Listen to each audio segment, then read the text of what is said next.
We're in Muscat just before the event starts, but today we're taking part in the beach cleanup.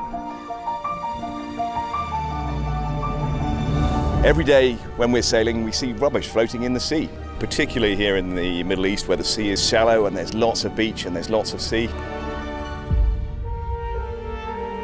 A lot of people can discard things, maybe not realising just the impact it has, and being a sailor, I can appreciate, we want to keep our oceans clean.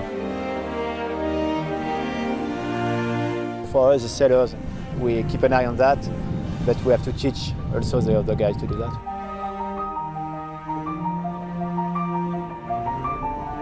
Most of it's plastic. It's not a big issue to just take it in your hand and throw it in the bin.